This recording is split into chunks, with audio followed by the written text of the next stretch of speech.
Hey folks, what's up? Hey Abhinav, what's up, man? Yo, what's up? Are we on now? Yeah, we're on. Cool, cool. A bit of a lag. Yeah, What's up, these things bro? Been a happen, while though. since we did Yeah, this. true. Yeah, I think the last live that happened was on your YouTube channel with the King Siddharth Hmm. when you guys were doing the head out case study reviews. So yeah, Hmm. it's been a while after that. Yeah. Am I lagging, by the way? A little bit. Okay. It seems like, Yeah, okay. your audio stuck, but your video stuck, but your audio is continuous.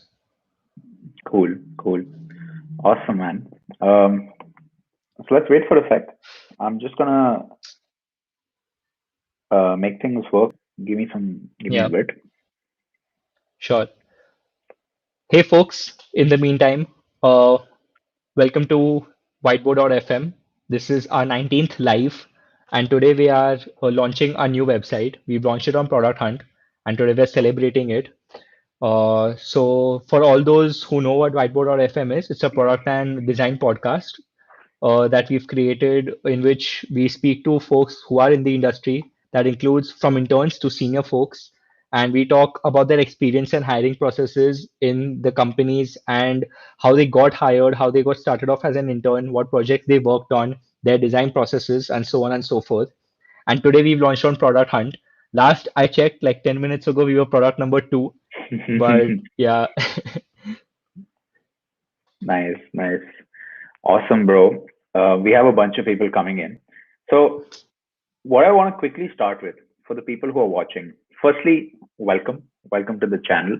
It's been a while since we did a live session here. Today is not just any other live, this is going to be the launch of our website. If you have been watching for a while, you know that we did design some part of this on the stream. So if you look at some of our past whiteboard live sessions, we've actually gone a lot into the brainstorming for this, some of the design process, and today is when we're finally launching. yeah, man, it's finally launched. Because I remember the last time when we were designing in the form of a live was, I think, around August or September. And since then, Hmm. there has been a decent amount of procrastination. But yeah, finally it's out there. And man, super Hmm. happy. It feels like it's complete or it's completing. Like, of course, we'll do more interviews and more sessions and all of that. But it feels like now it feels like it's reached at some level of existence. Like now it's there, Hmm. out there. Yeah. Definitely, bro. Definitely. And I think this happens very often, which is with projects that are in the pipeline but making very slow progress, they start Yeah. taking up mental space, which prevents you from thinking about new stuff because you're like, damn, I just haven't wrapped up what I have going on. Yeah. Yeah. Man, my morale at work itself got better today because I was like, man, this is going there. Like finally, like all these Hmm. couple of months, there was like a block in my head, and I was like, this is this incomplete thing. It might stay incomplete forever, and all that stuff was, Hmm. but now it's complete. Like I'm like, man, there's so much more we can do. Let's do that. For sure. For sure. Yeah. So, you know what? Let's actually start with a walkthrough. How about you share your screen and let's just walk through the website? And then we can, Sure. let's try to make this very conversational. Let's try to do a couple of questions from people. But this is going to be a fairly short stream. We don't have too much planned for this. Just wanted to sort of get live and talk about how the launch went. Yeah. Awesome. So let's do this. Yes. Let me. Awesome, bro. Go for it. Hey folks, so this is the Whiteboard.fm website. Uh, this is our homepage with our hero section where we are mentioning what Whiteboard.fm is with the links to all the platforms that we are available on. Although now that's not required because now Whiteboard.fm is going to be the platform. Like everything here on after is going to be there on the website. So tell me So this, Mayank, actually, before you get into this, yeah, um, what tools did you use end to end to make this entire thing? Webflow. So I'll tell you, right? So From the I beginning. just Yeah, did yeah. Tell the I used story. I used two tools primarily, one for designing and one for development of this website. For designing, I used Figma, and for development, I use Webflow. Hmm. And these are all the tools I've used. Awesome, bro. And for people who don't know Webflow or who have only heard about it, how exactly does it work? How exactly does the Figma to Webflow process work? Got it. So, for all those who are curious about how the Figma to Webflow process works, I actually, why not? I'll open my Figma as well, right? Hmm. Yeah. So what happens is that we design in a normal process, right? Like brainstorming. We started off with the brainstorming, then we were doing our research, then we moved to Hmm. our high fidelity wireframes, and then moving to our visual design, right? So Hmm. after the visual design is done, how do we convert that to Webflow? Is something I can show you guys. Hmm. So while Figma is loading, I'll just show the landing page. So here is where we mention after our hero section how that you folks who land on this website can discover product and design folks from different companies. We've got from companies like folks from companies like Swiggy, Unacademy, Facebook to Microsoft, Google. We also include hiring processes. We have case study walkthroughs, real life, real problem case study walkthroughs done by folks from these companies, and a weekly live stream, one of which you are watching right now. Not so weekly anymore, but Yeah, you never true. know. I feel like with a lot of this content, we truly think in terms of seasons, right? Hmm. Which is all our episodes, for example, are recorded in seasons. Even Yeah. though we might not publicly say this is season one, season two, sometimes all our planning happens in terms of seasons. Whenever we're trying something new, which is an experiment, it always becomes an experimental season, which is we don't do one of it. We do a couple of them, see what the experience is like. And then when we feel like the experiment has run its course, we say, okay, that's the season finale there. The next season, we're going to try something different. Yeah. Exactly, man. So these are the companies that from where we've got guests for Whiteboard.fm. And then here we mention the team that consists of Abhinav and me. And this is our landing page. So let's go back to Figma. Awesome. So this is our Figma file for Whiteboard.fm, which is pretty big We actually. we might have to split this file, bro. It's getting Yeah, it's getting heavy, quite heavy. quite heavy. Yeah. So here is our website design. This is our hero section. And then this is our landing page. On the landing page, so I'll tell you a brief process of how the landing page gets created from design to development, right? Hmm. So for example, let's say this hero section, right? Now here, once you create each element, you group elements, right? Now what one thing which I realized I was doing subconsciously is that when I was grouping elements, I was grouping them on the basis of how I would group it in Webflow, Hmm. right? So for example, this is the hero section inside which we have a nav bar, right? So this nav bar Hmm. is a container. And inside this container, we have four items, our whiteboard logo. And inside this, we have another container in which there are the links, right? Now, as you guys can see how I had grouped elements and selected each box, in the same way, when you come to Webflow, we've done a similar thing for the nav web page here as well, right? So what we've done is inside the nav bar,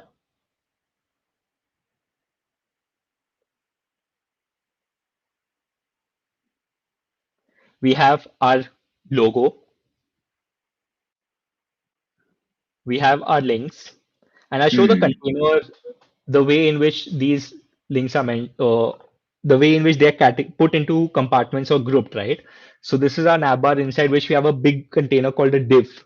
Inside that we have our brand logo, and then we have another box called a nav menu, inside which I have Hmm. put four links. That is four separate Got it. containers. So it follows a box model. So Hmm. basically, yeah, like I think I gave a very So very Mayank, brief tell me this. description, Yeah, but tell yeah. me this. Like you technically you know how to code. You could have totally made this website, you know, HTML, CSS with whatever front end frameworks you might be comfortable with. Yeah. However, you made this entire website without coding at all. So tell me a little bit about the differences. Yeah, man. So one big difference is the shipping velocity. Like, agree that I procrastinated, so it took all Yeah, these months. But if I had not yeah, procrastinated, I could have been able to do it pretty fast, and that would not mm, have happened if I was coding. mm, Because when even if I'm fixing things through Webflow is like literally clicking and changing the properties of every element, right? In code, you're coding and you're checking for bugs. You're checking the console and you're doing all so many things. And mm, this, by the way, is a dynamic website. This is not just a static front end website. This is a back end website, right? So setting up the databases, writing your back end code, checking for security, all of this happens when you're coding. You have to check that your database is secure. No one can do any cross-referencing attack or a DOS attack and all these things. When you're a backend developer, you need to take care of all these things.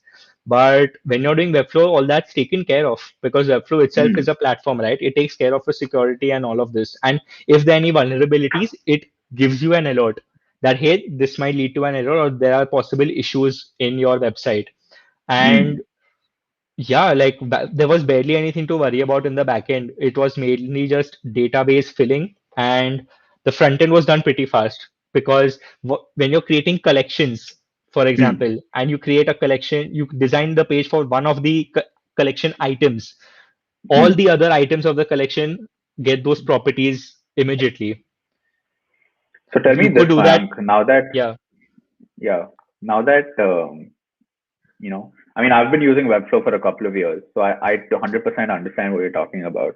But yeah, I'm mostly asking on behalf of the people watching this, the audience. hmm, Um, how does this change things? Which is now that designers can actually make these entire websites without coding, yeah, right?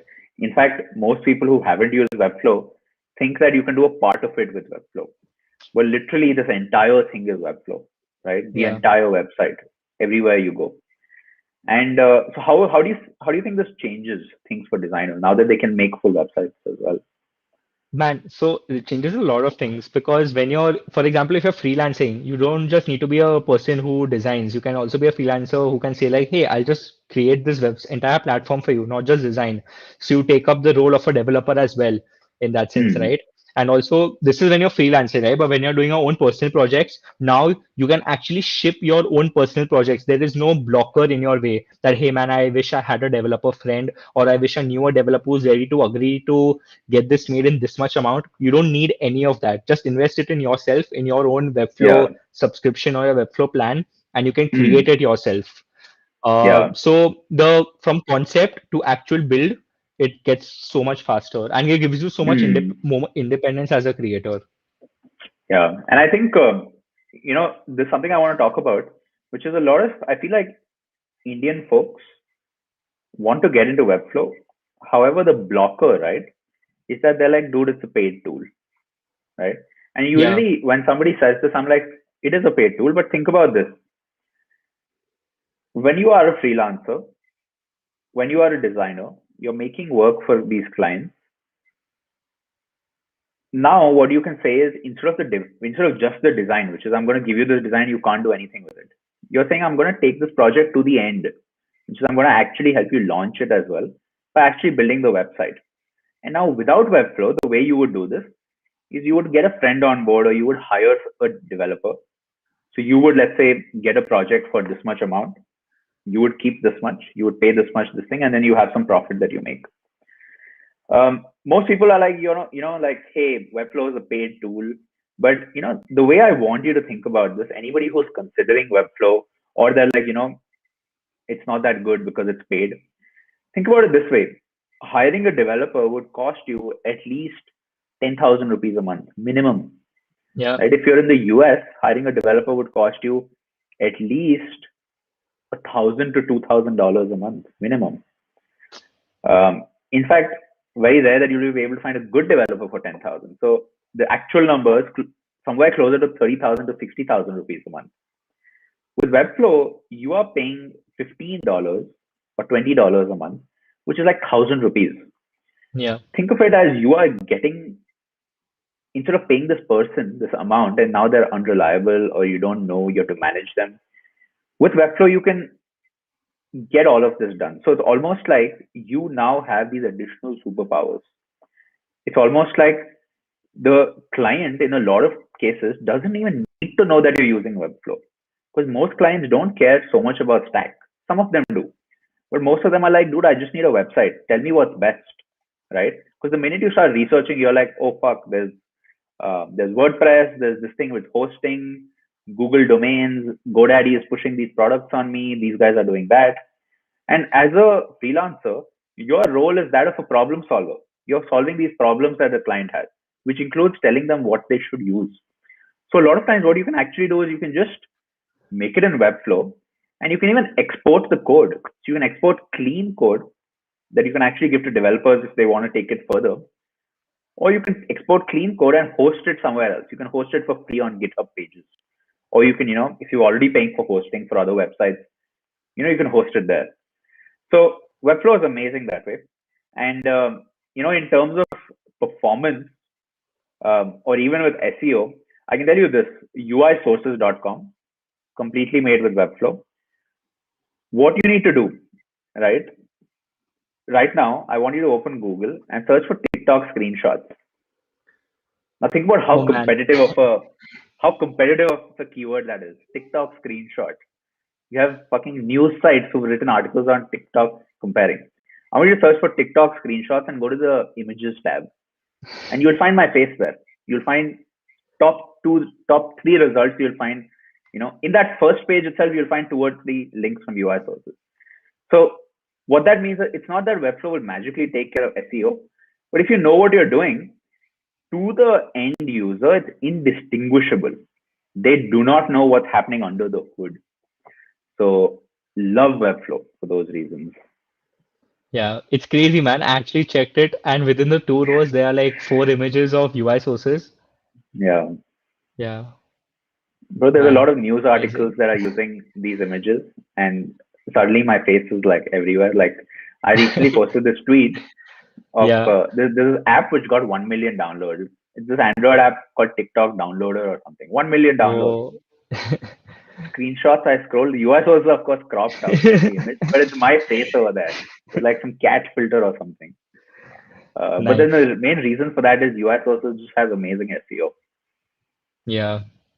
What did you do for the SEO? So technically, what I'm doing is I don't know what exactly the term for this is. I'm sure SEO marketers have a very specific term. But what I'm doing is UI source. Think about this. When you publish a website, you have multiple pages. Now, each page is an opportunity for um showing up on Google for a certain result. So right now, Mayank, if you screen share, let's open one random page with on Whiteboard. Okay, Let's open like let's say one of the clips or case studies. cool. Let's open one of the clips. I'll just Right. open this So one. here, when you go to how to become a UX researcher, now this page is competing on Google for terms like UX researcher, how to become a UX researcher, or for example, this includes, the name of the person who we interviewed, Seidel. It'll show up for search results which have Seidel in them. It shows up things like Swiggy. Do we use the word Swiggy anywhere on this page, Mayank? No, not on this page. Got it. So that's like a further optimization we can do, which is on each Yeah, page, we can even tag the company. So you have to think about it as each page now is an opportunity to be discovered on Google. And SEO is sort of like a long-term play. So with UI sources, can you guess how many pages I have? I think as many apps are there, like at Okay, least so, those so many there's, screenshots. there's about 100 apps. Yeah, Okay, folks in the chat, can you guess how many pages UI sources has as a website? Also completely made in Webflow, by the way, including, I've used a few no-code tools to figure out the login payments and stuff. But yeah, yeah. And also, just like all apps are there, all apps have their own micro interactions as well. So assuming each app has 2 micro interactions, that makes it like 200 pages. And bro, if I have there are thousands of pages. flows, I yeah, there are have flows as well. thousands of pages. You know why? because Why? each of these apps is one page. Hmm. Every interaction. So, for example, let's say um, Coinbase onboarding. Coinbase onboarding is a separate page, right? In fact, I'm probably ranking for Coinbase onboarding. But there's a lot of these kind of terms. So, for example, cred onboarding. If you Google that, you'll find UI sources there because I have screenshots of the new cred as well as the old cred. I actually haven't checked this, so let's see. Oh man, it is the first link. Bingo, bro. Search for cred design. Let's see if ranking for more generic terms. Okay, want me to check for cred design? Yeah. Cool. So think about this. I have thousands of pages. Every app is a page. Every interaction is a page. Every set of screenshots, which is every flow, is a page. So you literally search for Duolingo gamification. You'll find UI sources, right? Yeah. Even in Bro, cred design, it's like the fifth link is UI sources. yeah, killer, bro, killer. So, all this is Webflow. I'm not going to say, of course, I'm not going to give Webflow the full credit. There's a lot of optimization that I've done as well to make sure this actually works that way, because it's not that by default these start showing up. You have to do very specific things to get them to show up on Google. But yeah, we went on a side tangent there on SEO. Yeah, it was interesting though because yeah, like that's something which I could also do for whiteboard, which we could also do, right? Yeah. Yeah. So for all those who are watching, I think there are a lot of folks watching, around 40 folks, 40, 44 folks. So for all Mm. those who are watching, open a side tab. I want you to hit the upload button on Product Hunt. Let's make this the Bro, top screen product of the share. day. Screen share. Let's watch the number change. We'll know if people are Yes, doing it or not. let's do this. Awesome. So I'm on Product Hunt. Yeah, let's hit the refresh button.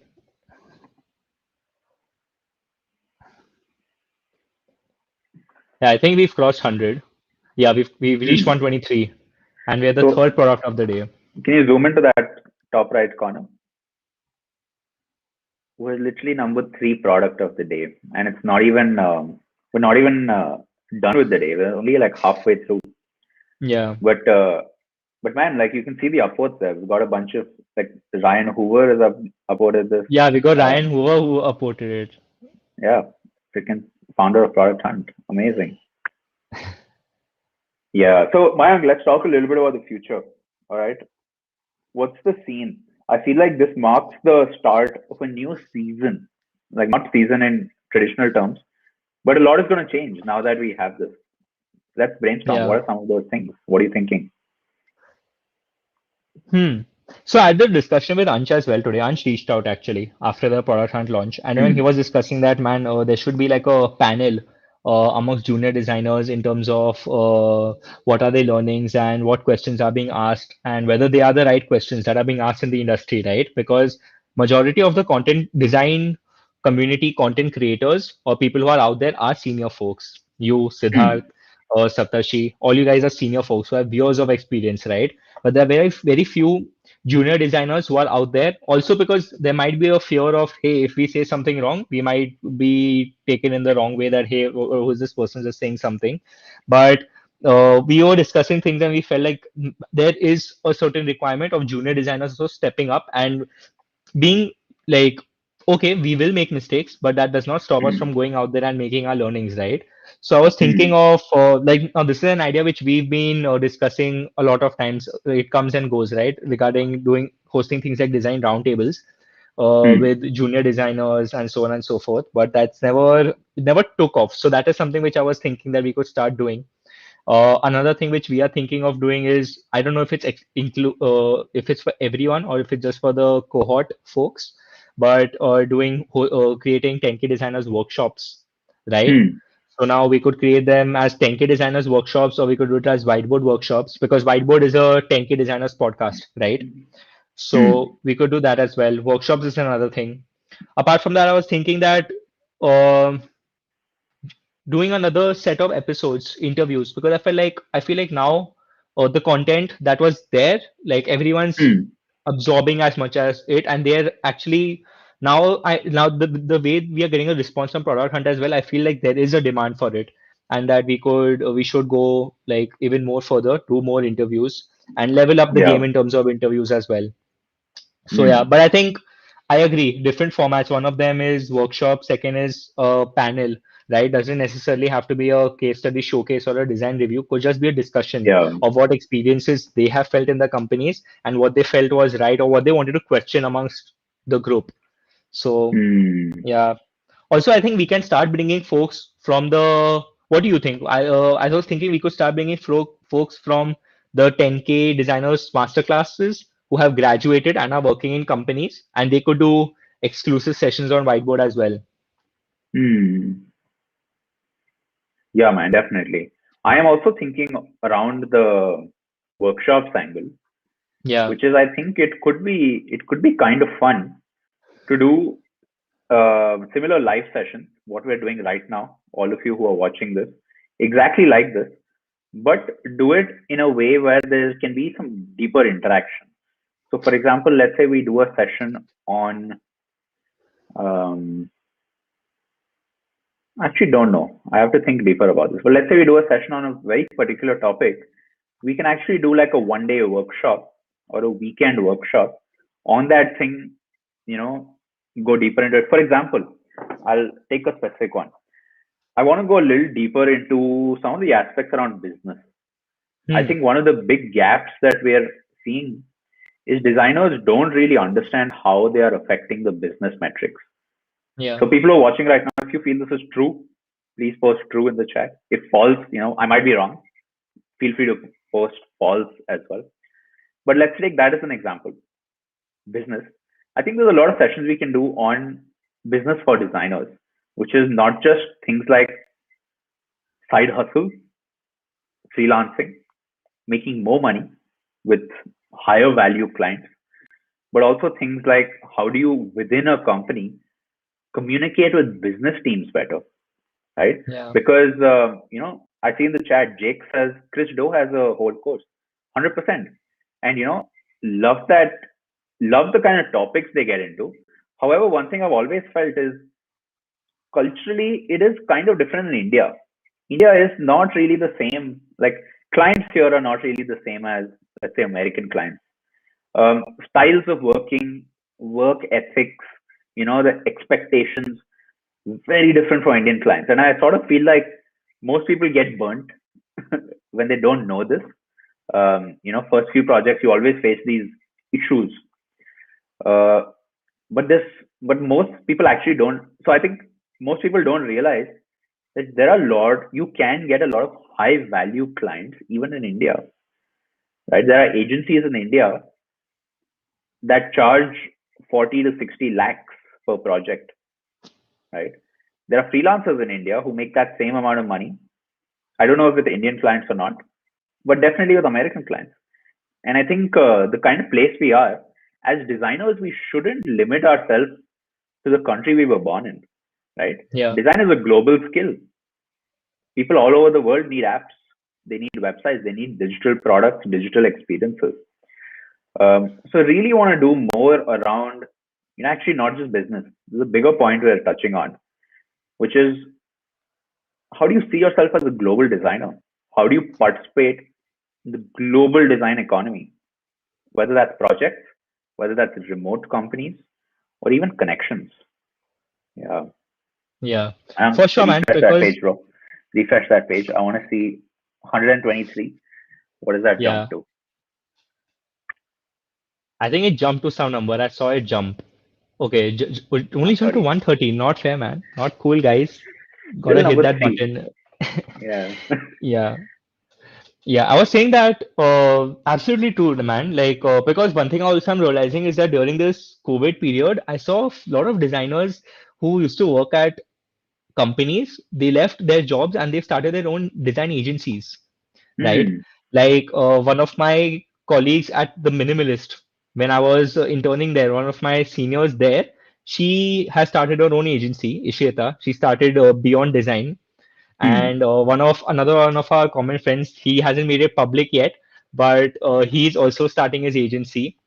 Hmm. So and yeah, like, and this is because they know the how the business works, how the business of design works, which is why they can value their projects, they can value how much their effort costs and how much they should be paid.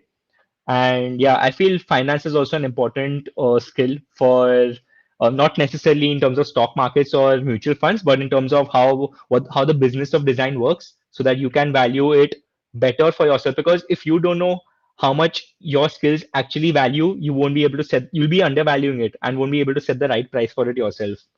So yeah, True. And you know what? I feel like, I mean, folks, I see a lot of alumni in the chat. Rohan, Zainab. You guys know this is something that we cover in the masterclass as well. Like our final module, the final 3 weeks are dedicated to the business of design, which includes broadly freelancing, personal brand, cold outreach. You know, Zainab's been having some amazing results with cold outreach, speaking to some amazing companies. A lot of that you don't realize adds so much to your value as a designer, because I think the naive or the beginner view is that skill is the only thing that matters, which is, yeah, if I am better than someone, obviously I will get what I deserve. But the point is, that's not true anymore, right? You might not be getting what you deserve. Um, the the gap often is that people don't know how to play the game. And that skill is a big part of it. Of course, without skills, you can't get anywhere. But there's just so many things. Yeah. yeah.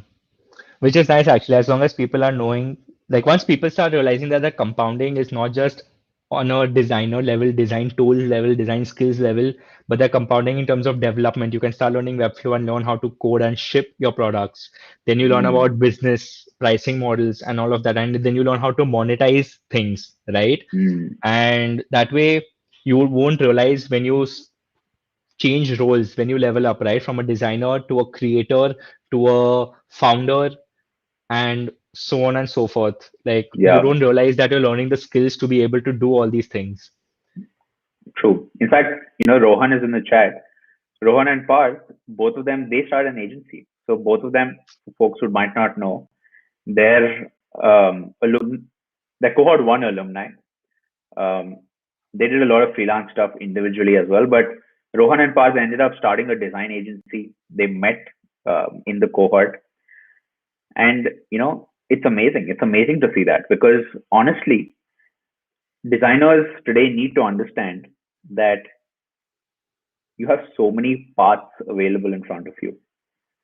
Getting a job is one of the paths, right? And I'm not saying this is good, this is bad. They're all amazing paths, equally amazing, right? Getting a job, you get to work at some great companies. Let's not deny that great companies look great on your portfolio, on your resume as well. But beyond that, you get to work with a team, right? You get to work with other people who've been at that company, who can teach you, and you get to compare yourself. But besides that, there's so many other options. Designers today can freelance. Most designers do have a secondary source of income on the side, which is freelancing. Designers today can start side hustles. Like, of course, we have Whiteboard.fm, which is currently number 3 on Product Hunt. Please help us get this to number 1. But Mayank, by the way, I mean, Yep. I shouldn't interrupt, but did you change the icon? It was animated before, no? Yeah, so it's still animated because I don't know It's why it's not. showing like this here. Because once I go to my Okay. profile and if Anyway, I anyway, see it, one sec. Let me yeah, finish this. Okay. So the path you have, the job is one. Most designers do have a secondary source of income, whether that's selling UI kits and other digital products online. I know a lot of people back in the Photoshop days did a killing with things like filters, with these batch effects, um, and that's not even new. That's been around for 10 or 20 years. Most designers do freelance on the side. Side hustles is another thing, and like these are just 3 that I've mentioned, but there's honestly so many more. So I think it's a great Great time to be a designer. Yeah. Man, I really don't know how it got changed because I don't remember changing it at all. I had put that animated GIF. Yeah, yeah. This is Bro, just, I mean, it's probably someone from the whiteboard, from the product hunt team who saw it and changed oh, it. Who else? man. Damn, they actually do this? I mean, who else, right? I didn't Yeah, change it. I don't know who else could do it. Damn, it's You want to crazy. change it back? You want to change it back? I don't mind changing it back. Yeah. Yeah. By the way, we were talking about the icon here. We had put an animated GIF, but now it's static. Sweet man, Mayank. This is. I love the progress. Love it. Yeah. Progress, Huh? progress in what sense? Like, Progress in the sense that now that we have this, it opens up a lot of new things. For example, uh, can you show us that pop-up, Mayank? If you can trigger it manually. oh This man, is I can a do that. Of course, this I is can a do this, man. bit of an Easter egg. Okay, Yeah. I don't know how many of you have seen it. Folks who have seen it, let me know in the chat. But we have an Easter egg on the website. This is a little bit of a freebie. I'll show you how you can trigger it. Yeah, you can, otherwise, if you want to trigger it again and again, you can just go on incognito and then once you But scroll, if you're on this website and we feel like, yo, this person is really into it, this person seems to be enjoying what we put out, we show you this little pop-up. And Mayank has been working on this. Basically, we put together a small guide around how should you get a job in design and product. And mostly, I think the way we've, Mayank, you want to zoom in on that text a little bit so people can read? yep, Yeah. I think what we tried to focus on was that to people who are very into the scene, right? People who are alumni from 10K designers, people who are super active, learning online by themselves. A lot of this they already know. However, most people don't realize that getting a job is, actually we just spoke about this. Getting a job is not just about your skills. There's 100 other things that come along with it. So we've put together this bonus PDF. You'll probably get it when you scroll to the bottom. We put together some of our tips. The goal with this is mostly just to test it out. We want to try to make more of these resources, which is not just like we do a lot of videos, but we want to try getting in more into this. We want to get into, I wouldn't say we want to get fully into ebooks, but that is definitely an area we're looking at, which is can we yeah, create good, high quality resources with an Indian context, of course, but without missing out on the global conversation. So we have a few of these coming up. This is the first one. You will see this if you're on the website. yeah. Actually, if you, do you want Yeah. me to show it? No, Mayank. It's I mean they I mean if you're on the stream and you want to see it, we're not really going to show you. Yeah, But it's a small 10 page or 5-page PDF, right? yeah. Sorry, guys, Abhinav said no, so it's not happening. It's a mini ebook is what I would say. I don't know what exactly to call it, but it's a small PDF. It'll be useful. And of course, there's a hidden motive. I think the folks here who are more uh, who are on the marketing side of things would probably know this. But what we're trying to do is we're also trying to build our email list, right? One of the things, Mayank, I think this could be your next project, would be the whiteboard.fm newsletter. Hmm, So, interesting. I think there's a lot of potential there to firstly try out a new format, right? Storytelling through email. But I think a lot of our old content kind of gets lost in the videos, in the clips. So I Yeah, think an email newsletter, which goes out weekly, which includes new things, what's going on right now, some of this, some of these insights from the past can be super useful. So guys, that PDF, it's basically a small bribe. It's a small bribe. If you download that, you get on our email list, and we can stay connected that way. Yeah, bro. I've got the GIF again. So the animated Awesome. GIF is running. Cool. Maybe it was too Yeah, big, bro. Maybe product hunters like, yo, this heavy. This GIF is too heavy. possible. But no, man, I think it was within actually their size limit is just 2 MB. And I Okay. think otherwise it doesn't get accepted. But then I don't know. I'm really surprised that Product Hunt took the effort to change it. I'm like, man, that's crazy. Yeah. Okay, Mayank, let's Yeah, wrap up. I think awesome. this has been a good stream. For sure. Final call to action. Suraj asks, how can we get this ebook? I think that's the perfect call to action. Mayank, once more, you want to reiterate? So you want me to show it again? No, you can just say it verbally. Okay. How So can they for get this ebook? so basically you can open an incognito window, go on whiteboard.fm, scroll to the bottom of the page, and then a modal will appear, a pop-up will appear, and then you can just enter your email and send it. And by the way, if you scroll to the bottom of the page and then at the footer, if you enter your email, you're not going to get this. Yeah, yeah. I Yeah, you mean, will only, folks, it is bit of an experiment. So we didn't yeah, really want to send it to everyone, but we're gonna see. We're gonna see how the response is, and based on that, we'll try to make more of these. Yeah. yeah, But man, and yeah, the book is about how do you get a job? How do you get a job in design and product? And you know, here's the hint: it's not just about your skills. That's all I'll say. The rest of it, you yeah, can just check that book out. correct. So this is there. And also, folks, again, as we're wrapping up, don't forget to upvote. And if you have upvoted, feel free to share your story on whiteboard.fm and how it helped you, right? Because I can see that not many folks have actually, very few of them have actually mentioned how whiteboard helped them, right? So share your experiences, share your stories. I was expecting a lot of 10K designers, masterclass folks to post how whiteboard helped them if it did in any way, right? Which I think it did. So looking forward to But all you Mayank, guys I commenting your mean, learnings. Mayank, we can only have one call to action. So our call Okay, to action is get fair the enough. PDF, get the book. Yeah. Yup. um, Masterclass cohort 3 is starting. I see a lot of people here who are going to be participating in that. We officially start on 25th Feb. You're going to be receiving an email in the next couple of days from me. We have something super interesting planned for you. We have an entire onboarding week where you get to meet all the other cohort members who are participating. We have a lot of activities planned.